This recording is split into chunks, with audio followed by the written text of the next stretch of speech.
This is LSAT PrepTest 137, Section 1, Passage 4. This is a law and political theory passage about the paradox of sovereign omnipotence. It's a medium difficulty passage. The ideas here aren't really complicated, but the passage does something sneaky at the end that a lot of students blow right past. Now, this is an argument passage. North and Weingast take a famous theoretical paradox and show it causes real-world economic damage. Then the passage introduces what looks like a fix and spends the final paragraph explaining why that fix doesn't actually work. The main point is that sovereign omnipotence creates a practical credibility problem, and constitutional arrangements don't solve it. They just hand it to somebody else. Now, the most important paragraph is the last one.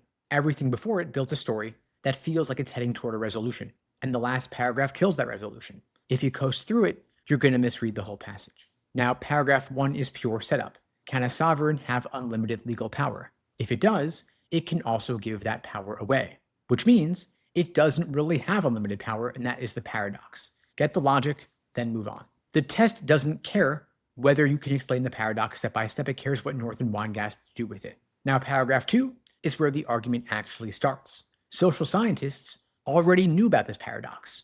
North and Weingast say it's not just a philosophy problem, it bites real monarchs in real ways. A sovereign with absolute power can't make a believable promise. Why would a creditor lend generously to someone who could just refuse to pay with zero consequences? So that word credible is carrying the whole passage.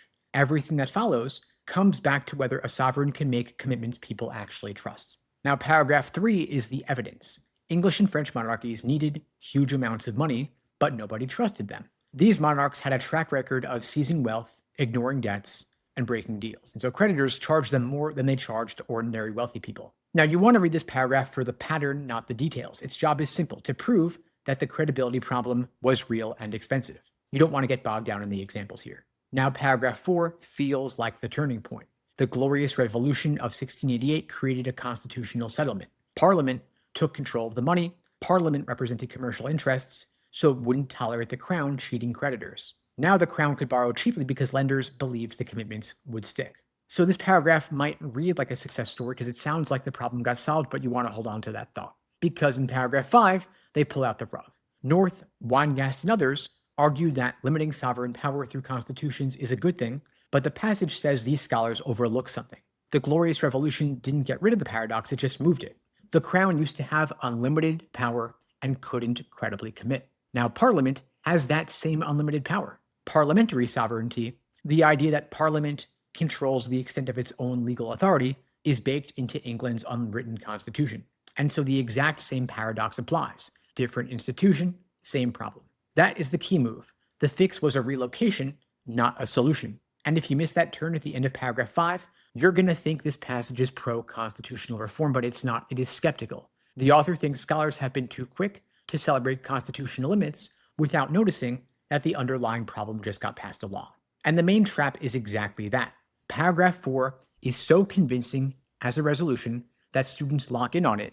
Then they pick answers that treat the Glorious Revolution as a success. And that's going to burn you on main point questions, author's attitude questions, and anything asking about the function of the last paragraph. The author isn't saying constitutions are bad. The author's saying they don't fix this particular problem the way people think they do.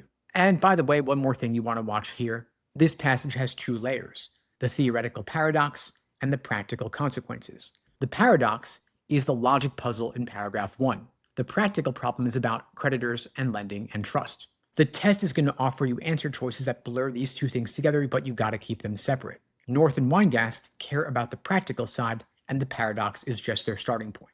Now, before you go on to the questions, you want to check yourself on these 3 things. First, why do creditors matter in this passage at all? Second, what exactly changed after 1688 and what didn't? And third, whose view is the last paragraph challenging?